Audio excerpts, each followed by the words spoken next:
TV. Nsanzwe ndi umukristo senga ndaririmba ariko nagize umwijima kuko ntabwo nijoro ariko drivinga dushitse turahagarara muri traffic kubera bariko bubaka turahagarara muri traffic baradukubita nahise ntakaza ubwenge na bagenzi banjye ntabwo nasubiye kumenya kuko njye nibuka mpagaze muri traffic gusa. Ikintu cyangoye nigihe nabyutse kwa muganga bari kumbwira ko abavandimwe barangije. Nagize umwijima ntaragira nije mukuru wari barimo nangura kubaza Imana se ko wampaye ikintu cy'abajene ngo abajene ngiye mbatwara mu seminari batware mu ivugabutumwa mbafashe gukunda amasomo twiteze imbere muri Amerika n'abantu twakoze turi impunzi nibunyishuye munini.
Ihangane nzakubera umuseke kandi ari wo mutoya.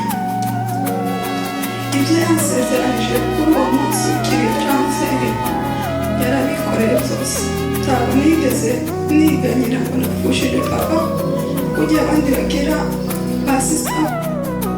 Nifuje gukora imishinga nyuma y'ubu buzima tuzabikora gutya. Murakoze cyane. Akantu basubire gatoya ngo tubafashe abantu b'ibishya abantu bari buvugire bararangije abicaga abandi basigara mukobwa n'ibisoza bari barazovuga na Pastor Hosea Aruvumbuzi n'abana bigana nawe bakera bazi bakora igibera zirayi na Pastor Juze na Nyanombe na Alex. Abandi twese barushe two kwicara abandi babishoboye guhagarara nta kibazo. Icyo bitwaye gatwumve umukobwa ukoresha iminota kiri akoze mu sinema wese.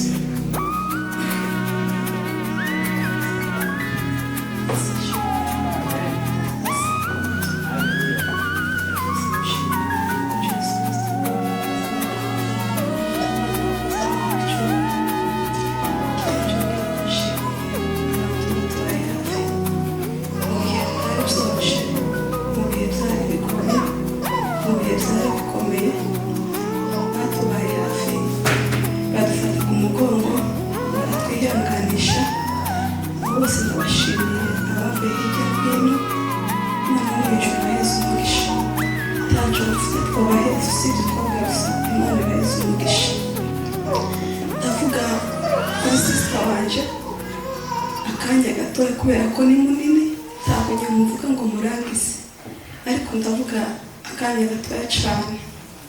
Sisita wanje twavutse turi abakobwa bakeya, abahungu nibo benshi turusha abakobwa, ariko sisita wanjye yaje ari mutoya kuri jewe ariko ambera mukuru kuri je.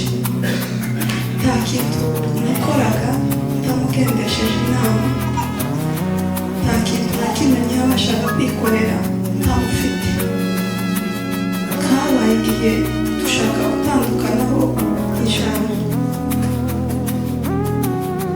ubwande turi kumwe buke basubira mu Burundi, ariko asubira yambwira ati ndagiye ariko nta kwantu ngiye ngusize. Twasaga kaho turi impanga kandi tutangana. Sisita wanjye ambera umugisha, ambera ibyishimo, ambera umunezero mu buryo tubasha kubivuga ngo burire birangize. Bukeye muze yamaze kugenda niwe nagiriwe amahirwe yo kumvugisha umunsi muze arangiza. Arambwira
sisita wanjye yarakunda kuririmba.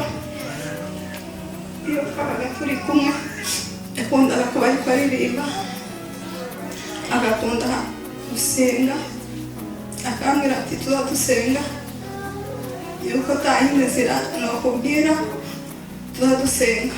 Agakunda gusenga, agakunda kuririmba.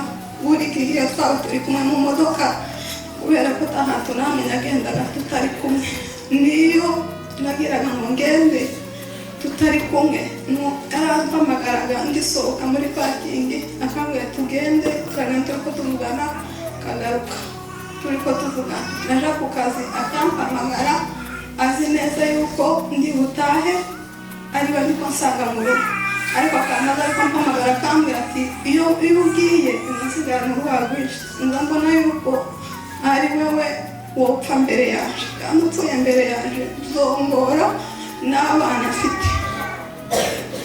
Ibyo zose akagenda abimbwira, akagenda abinyereka, ariko ibyo zose Imana yabonye ko ari ugomba kugenda mbere yaje. Sisita wanjye mwifurije umusuko w'abera hamwe n'umushuti wiwe kwiwe, tuzahurira mu bwami bwo mu ijuru. Zoza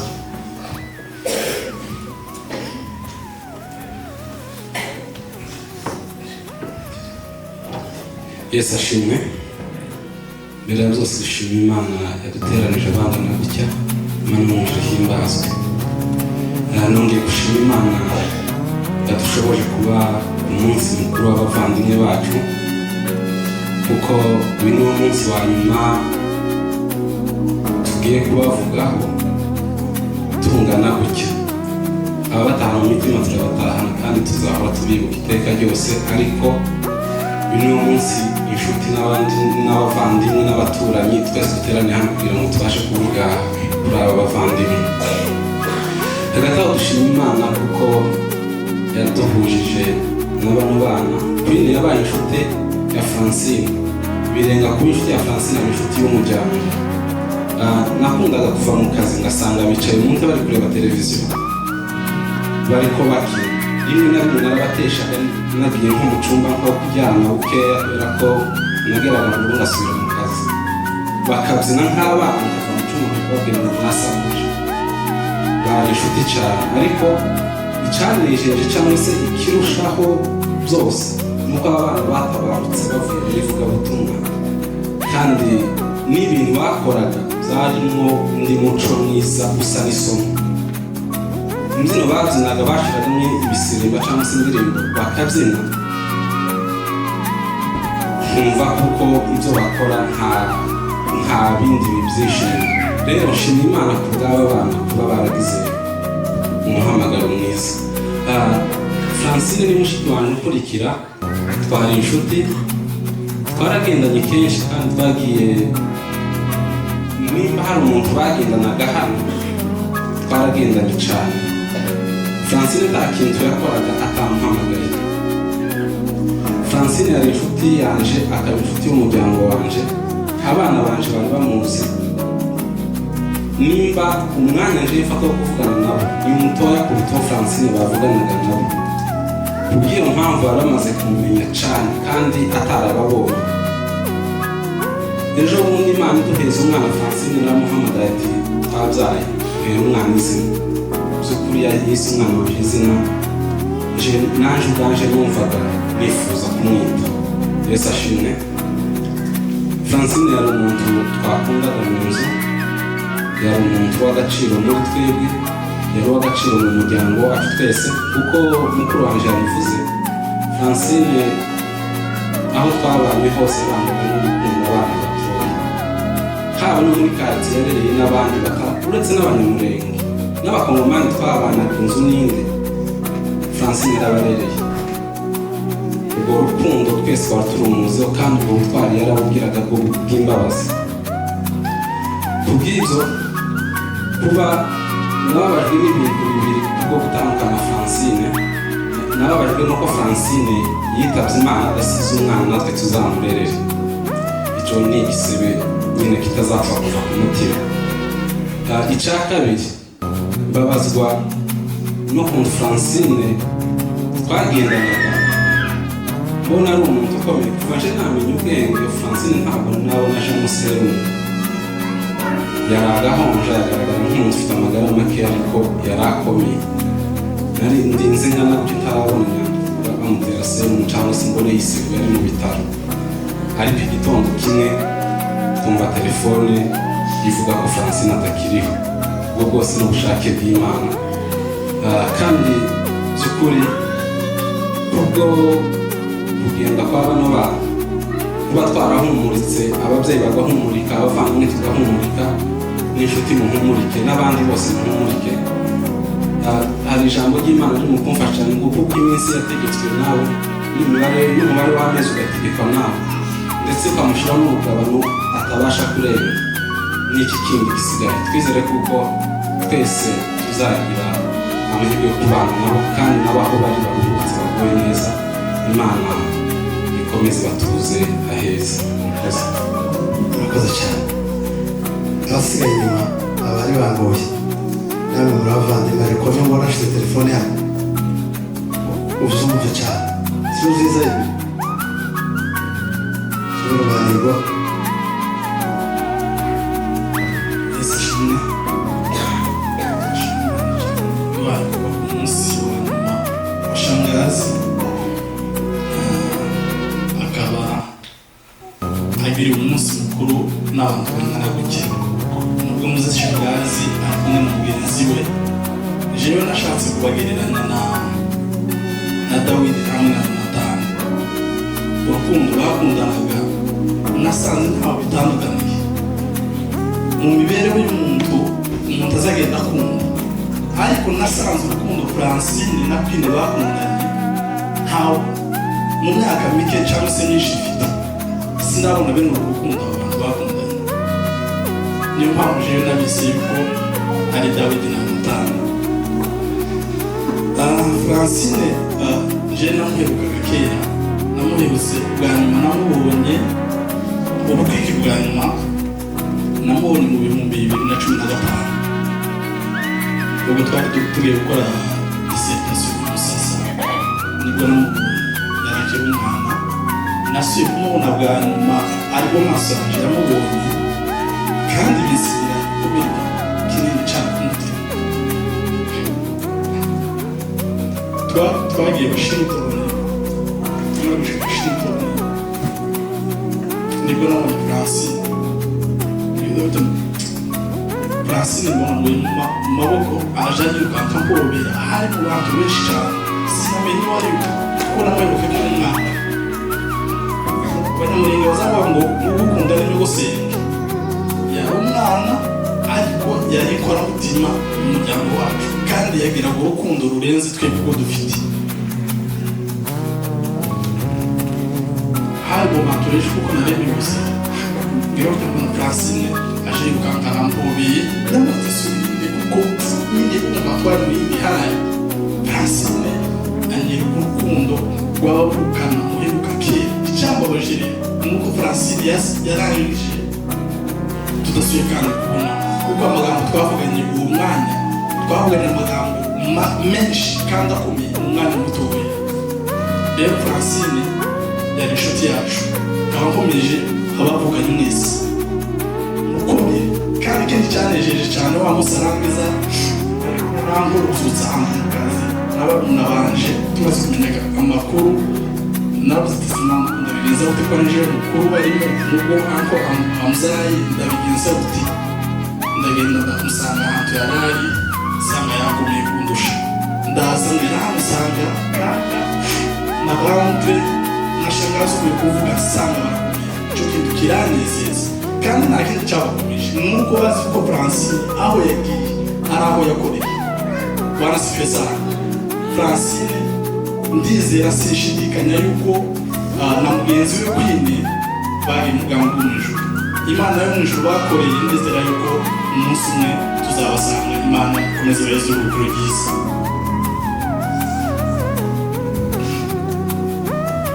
Yesu ashimwe. Natwe turishimye kuba tubaye ku munsi mukuru umugeni w'Ishangazi kandi tukaba tugiye kumuherekeza yari imbuto yeze. Iyo wenda batwigishamo nta n'undi twari gutamusize kuko ari heza abandi ni iminyagara uyu ni wari wese impamvu uzi gutyo amaze kurangiza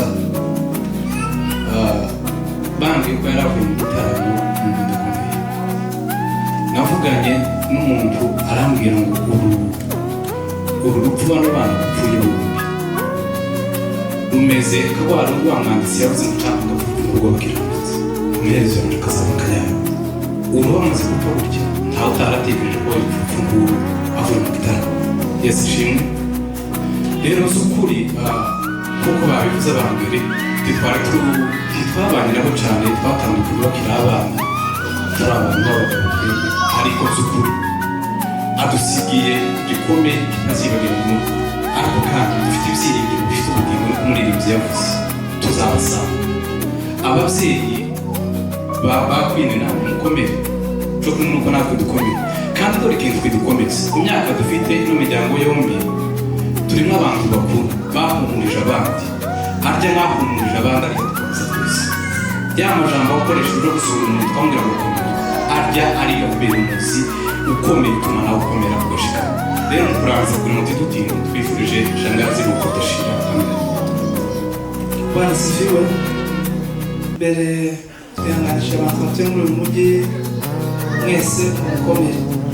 Iki ikigira kabiri Francine nije muzi kuruta abantu bose bari yamusubije basaza be wenda kuko twarabanye kuva umunsi avuka kugeza ejo bundi baje hano kuvuga ngo kubera muri Kabembwe avuka arakura tuja mu makambi turabana nabaga ndi mwabo buri gitondo n'umugoroba numva ko muzi cyane rero ejo bundi tumenya batubwiye amakuru nari mvuye mu kazi mu gatondo baniteguye muje gusenga umutarampamagara arambara ndetse wamenye amakuru ndikanga cyane ndamwatse amakuru y'abantu munyandikura atakiri mu isi Imana yamuzamuye sinatekereza uyu nguyu sinandura uyu arambwira ngo uyu nguyu abantu mwe narababaye ndababara rwanje kose ariko kandi nivuga ko turi mu isi barasifiwe rero nyandura twarabanye yari umwana wakundaga amakorali agakunda ibitaramo bagiraga amahotuma yabo hariya mu nkambi twabaga kuko nakunda kugera iwabo asanga yagiye mu mafungo ariko ikintu ushaka kuvuga kuri nyandura yakundaga abantu bavukana nabo amen nanjye arambyaye ni shangazi ariko yarankunda mu buryo nagiraga kandi ntagera iwabo akanatuma wese ko ntaza kubaramutsa cyangwa nkabona aje mu rugo ngo aje kuramutsa abana banje kuko bamwitaga nyirakuru ngaho nawe yumvaga kuko ari vyeyi kubera ko hari igihe cyageraga akaza kuntora abana kuko akabajana iwabo ngo baje kumuramutsa yarankunda akakundira n'abana umunsi atabahuka narababaye ndavuga ati suku bibaye iki nayo twanze kuzimenyera ariko n'urupfu rw'abana n'ubu rwabaye ikindi kintu ariko bene data nyandura yagiye mu ijuru nagaragaje no kurikirana amasitati y'abantu nareba ukuntu babaririmba na mugenzi we ndavuga ngo abana bagiye mu ijuru amen rero nihanganishije kaka n'abasaza be n'abasengereza be bose n'umuryango w'abasizi mukomeye mwihangane nubwo nyandura agiye ari mutoya ariko tuzamusanga mu bwami bwo mu ijuru rero tumwifurije kubateshera Bwana asifiwe. Tuvuga amagambo menshi cyane ariko ndashakisha basoma Zaburi ya 90 mukamirangwa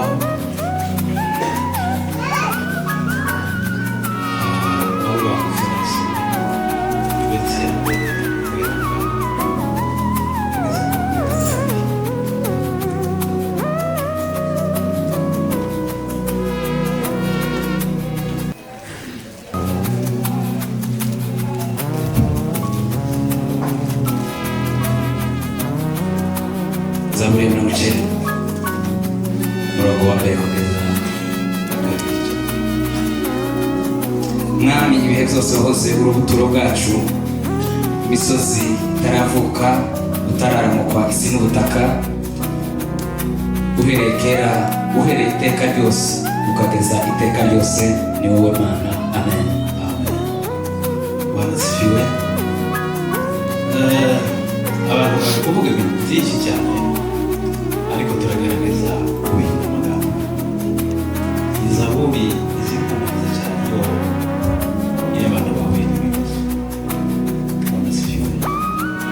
Mose yamaze gupfusha bene nyina biriya mwaro nibwo yanditse aho bamuhamiriye igisohozo cy'ubutumwa.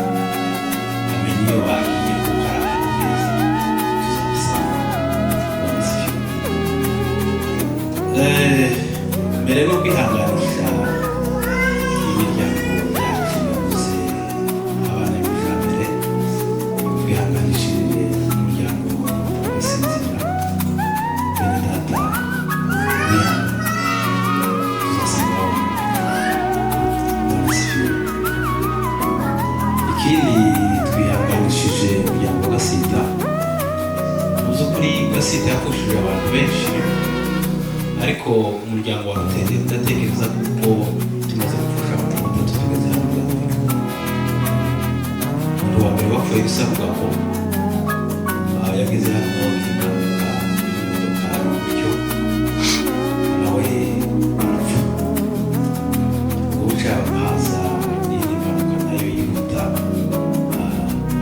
ya Zubireba nawe urabizi kuko yaguye hano ukurikira wa gatatu barapfa rero umuryango urashaka kubihanganisha mu by'ukuri turabizi kuko tuzabasaba ndatekereza ko abantu bose babaye muri ibyo bintu usabwa kuba wapfuye mbere niba twari tutahazi ariko dukeneye kubihanganisha uyu mwana ndatekereza kuko iki cyari gisebe se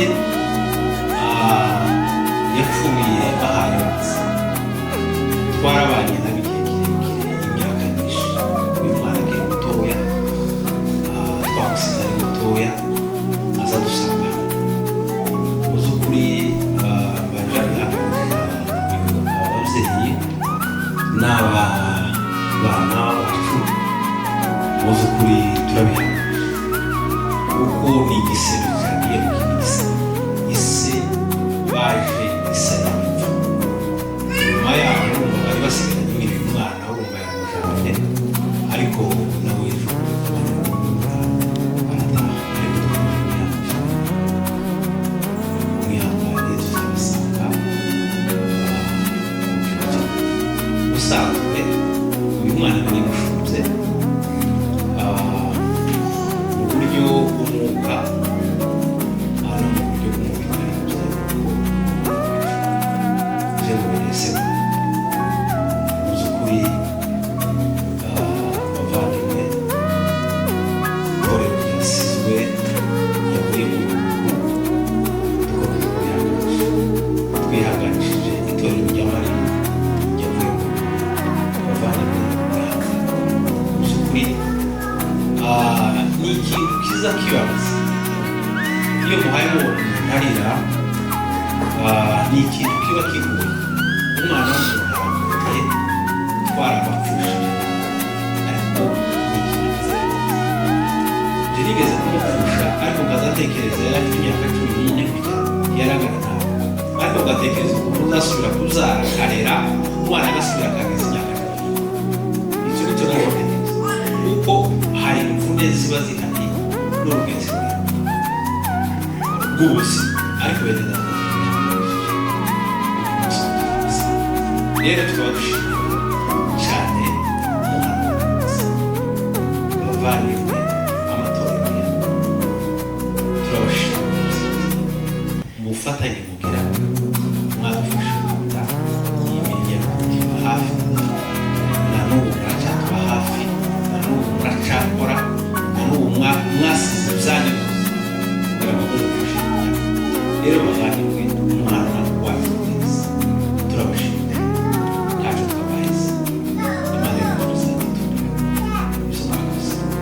tukaba dushimiye abantu baje gufita n'abaje mbere baraje igihe ibi bibaye baraje basore barigenda bakugana kenshi ariko mu by'ukuri tukaba mwese n'utaje n'uwaje gutema wese n'uwaje asubirayo rero uyu mwana yavutse yavuye muri buhamya barabakirisitu bakorana imirimo y'Imana barabaririmvye mu by'ukuri nta yindi rero uyu mwana wacu tukaba tumwifurije gushyira kuregeriwe ndariga nawe batambuke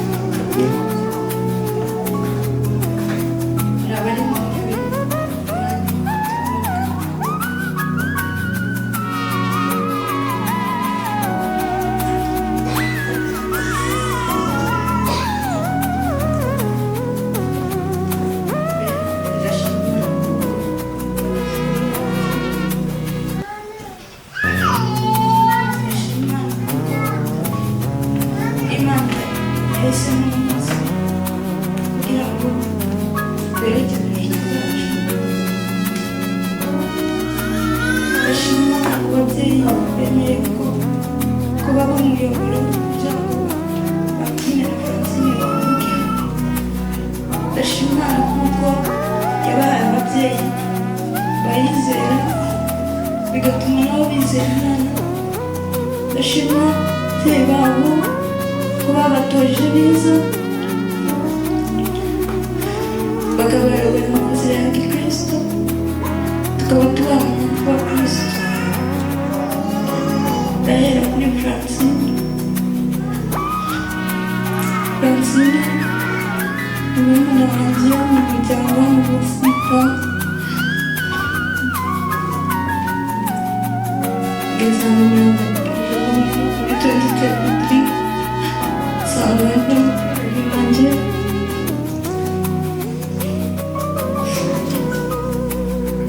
aramenyereza akavuga ngo yari yarambuye ko nshika kubera abashaka b'abanga nta wundi muntu wangana.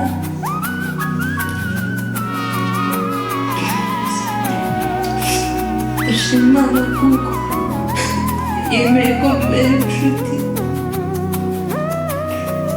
Ndashima Imana yamutiye munteguriye mu kino gihugu kugira ngo tubane. Abaye Rwacibwa 2023 yagiye ku ishuri hano muri church yacu ntabwo aba abantu benshi. Abana bose bari baragiye ku ishuri nanjye ndavuga ngo ndashaka kujya ku ishuri kandi nsange Francine naho nyine igira inshuti rero.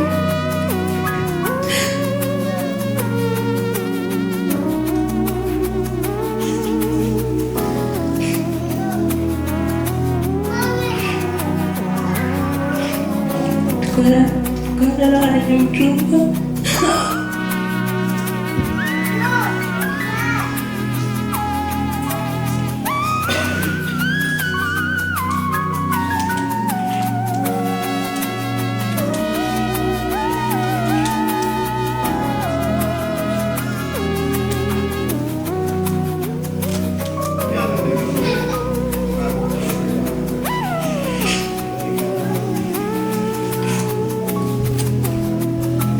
twasangiye byose.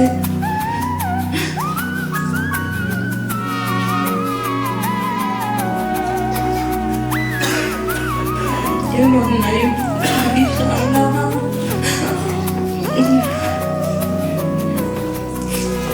hashize iminsi mike yakwiriye nawe araza aradusanga nyine nabyo muri ya karasi no muri ya dobo. Ndashima Imana kuko ndashima Imana kuko nabaye inshuti nziza. Ndashima Imana kuko basinziriye kandi nizeye neza ko nzabasanga. Ndashima Imana ku buzima bwawe Queen yaraje asanga nanjye narabaye mu bwami. Arishima kuba yarakunda kunywa ikigande aravuga ngo ndashimye kuko nanjye yamusanze at least ntabwo ashaka kubagira ikigande. Ndashima Imana kuko ibyo twakoze byose byarimo Imana nta mikino no gufata amavidewo gusa turi gusiga no kuririmba. Ndashima Imana kuko bagiye ari abakristo kandi bizeye. Hari indirimbo yatangije n'umwaka arambwira ngo niyo mutuye bari bambaye gahunda yo gusenga ndamubwira ngo bakumurumbe amenye ko nshaka umuntu ujya kunsengera ku ishuri ryacu n'ahangaha dutuye kuko nari nibutse. Ndamubwira ngo nta wundi nabona ahubwo ni Queen wansengera ku ishuri kuko ndabizi ko azi gusenga. Ndamubwira ngo nkorere gahunda arayikora. Ndashima Imana kuko bari abantu badasanzwe b'abantu. Hari igihe ugira abana ariko ukabona nyine ibo ntabwo bari abantu bafite uko bitwara utazi. Ndashima Imana ku bwawe. Hari indirimbo ya True Promises muzajya mwese yitwa ngambwira gahunda buri munsi nzamutegereza sinzara. Iyo ndirimbo Queen yari afite kuri we. Murakoze murakoze cyane. abaturanyi baravuga ni babiri iminota yacu isigaye mike kandi barayisoza isigaye iminota 6 nayibaze neza cyane witwa Pasiteri Zirayi bari hano natambuke asa arabara iminota yawe iminota 6 isigaye barayikoresha umwembe yihute ibiri indi zarayisoza nyana mbere bari hano nafata imikoro sibazi ko ndavuga mwihangane maze ndabona umunota umwe cyane kuri gahunda kuko nsaba mufite umutima gusa n'umweza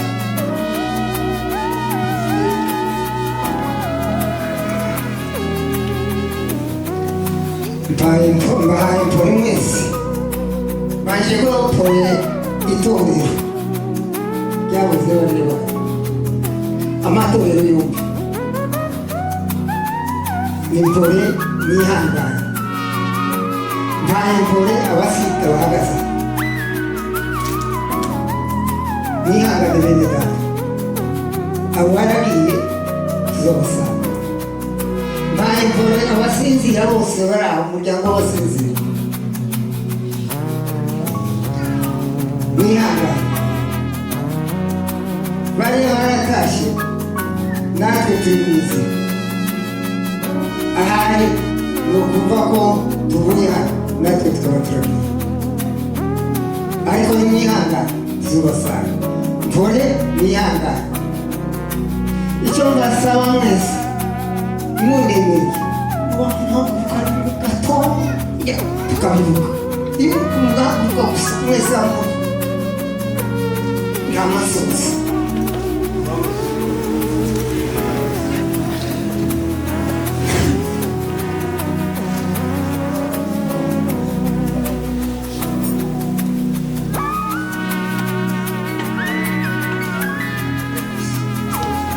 wana ibamugisha kandi tubifurije iruhuko ryiza ridashira wumvi ramasha twovuga ramasha ese rabakuze ramasha ukomeye bihanga akoze muze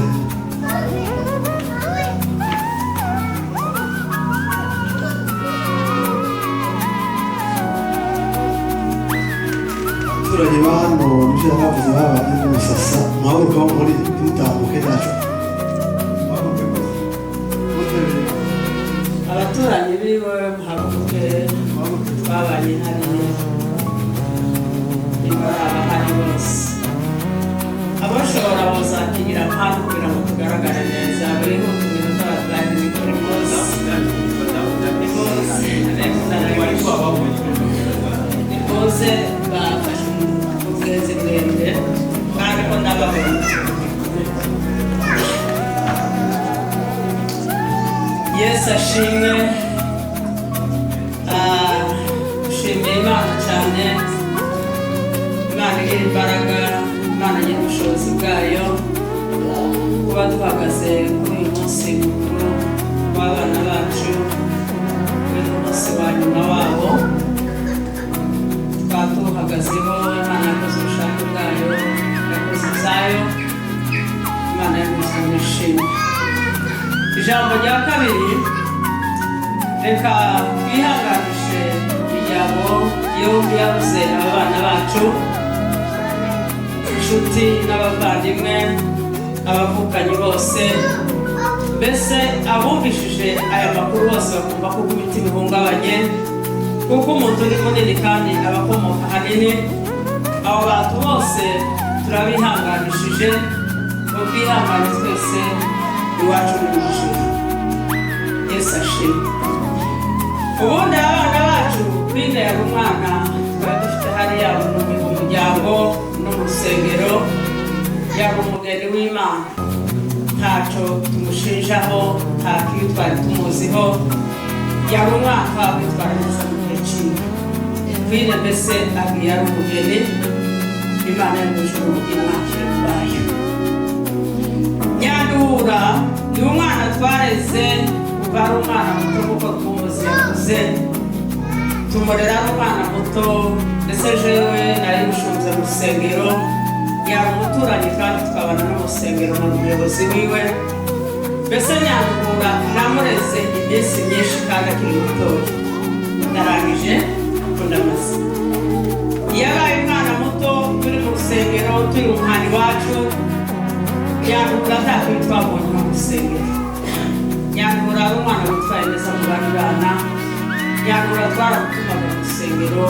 akumva kandi akubaha mu bintu byose uko twakeneraga abana mu rusengero Nyandura nawe yarabikoraga Yesu ashimwe kugeza akuze aja muri korari akora ibintu by'abantu nyine bamaze kuba bazima Nyandura akora neza mu rusengero ni ukuri nta kintu na kimwe Nyandura twigeze tumubonaho yari umwana umeze neza mu rusengero gukora neza tukanezerwa turi abayobozi biwe tukanezerwa turi abantu bamuhaye bamureba mbese Nyandura na kwine n'abana bari bitwaye neza mu gihe cyabo ni ukuri Imana yo mu ijuru ibakire mu bayo twifurije urugero rwiza umuzuko wabera murakoze cyane Nyampundu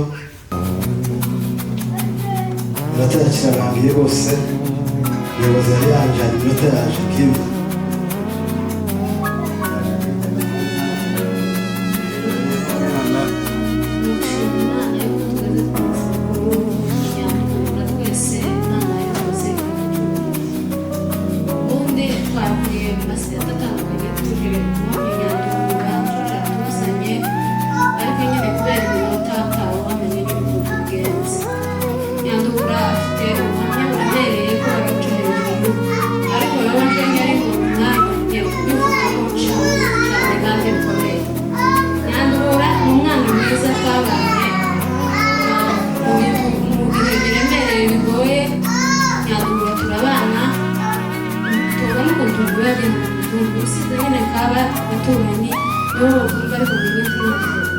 Nyandura twabanye neza umwana yari umwana mwiza cyane ndetse yarabuze umwana w'umwe Nyandura mbere umuvandimwe mwiza twabanye neza nta kintu nyamubona Nyandura yarandereye kuko babuze abana bakundaga mbere kwanza nshimiye ino famiye yose aba baturanyi banyu bari hamwe iyo famiye yaje ndayishimiye bose bambereye ababyeyi beza twabanye neza icyo nyababwira namwe muzobegere muzobana neza ndabizi nta muntu wabisunga muri Kitabura icyo badafite nyine nta bundi bubigenza ariko ndabizi yuko uzobisunga wese iyo uze ko hasiga abana exote kubera ari abanyembabazi ntawe utarandereye gutambira kuri aba data wacu bose barandereye ko bamushenge bose baranderera Nyandura n'umuntu we koga nta muntu utarandereje Nyandura rero kuko yarandereye muri abana yandereye bari hano sindamenye icyabakatiriye hariya hanze nimba babuze umwana bamwe bavuga ngo bareka kuza kumusezera umwaka mwambwira ahubwo ngo bazishakira amatika n'abana bato bateze abana ariko barambwira ko kuvuga ku munsi mukuru wa Nyandura amambwira ngo twaba tubaherukiye bikomeye bari aho ngaho nabo baje Nyandura yarabareze aheka abana mu mugongo akagendana imbebero aho umwana muto ari umukobwa aho agiye hose n'ibyo arera abana barakura bari abana babiri b'impanga arangerera bikomeye aba bose bavuga sinzi nyine umuntu bababikora agaheka umwana akamugendana ku ikorari akamugendana gusenga ku cyumweru Nyandura umutwari bw'iyo tawe mu rwego rw'igihugu nabo bana bari babuze aho ngaho ngo baravuga Nyandura tugirira neza Nyandura ararera Nyandura mbere umwana mwiza nyakaza mba mfite nk'ikibazo gusa n'abanyarwaye batuma umwana mukuru niyo yifite akabwira ngo genda iye ko kwa kakushu babwire ko nyarwaye ubwo bakaba bashika basanga basagashurira amazi ari we ari mukuru we bakaza bakoza abana cyangwa bakabajana iyo ngiyo bakabogereza iyo ngiyo bakabagaburira iyo ngiyo umwe bakaza igihe cyo kuryama cyangwa ntibanaze bakarara rero aba bantu n'umuryango mwiza muzabuyagereza icyo bafasha Nyandura mbere umwana Nyandura yarandereye abana bose mfite nta mwana n'umwe atagereye bose barandereye ariko nta mwana n'umwe atagendanye ku mugongo nta mwana atagendanye ibebero ku cyumweru akagenda agaseka n'umwana ko ari umumama Nyandura ari umwana mwiza Nyandura kubana n'abandi yemenya ntiyavuze mu muryango wanje turi hano turi benshi umuryango wanje ntiyavuze mu muryango wanje ntiyavuze mu muryango wanje twenyine turavuga dutambe dusezeranya duhura kubera ibizadukoreye ariko nyine kubera umwanya turi kubarangira tukabikora ariko nyine mfite umwanya wo kuvuga cyane rero Nyanduhura mwifurije iruhuko ridashira gusuka wabera Imana mu ijuru izamuzure tuzahurira mu ijuru twese murakoze ihangane rwose uvandimwe tubatume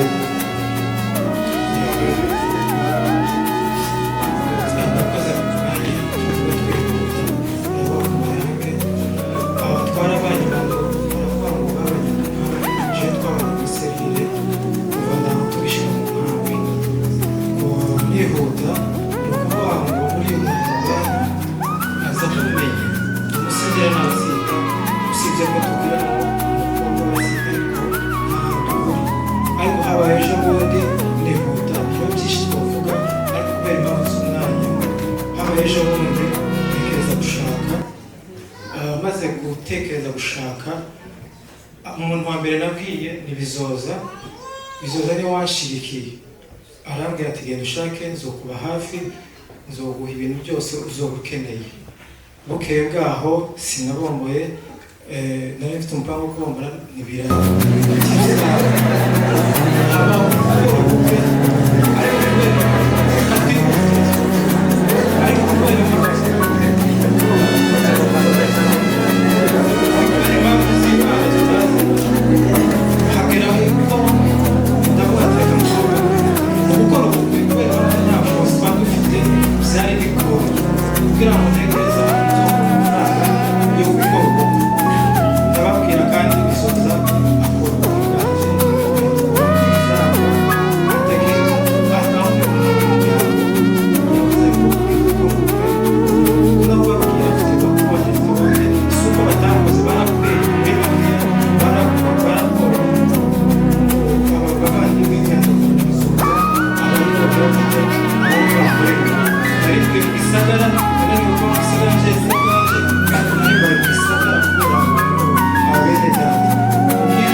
BTNA TV.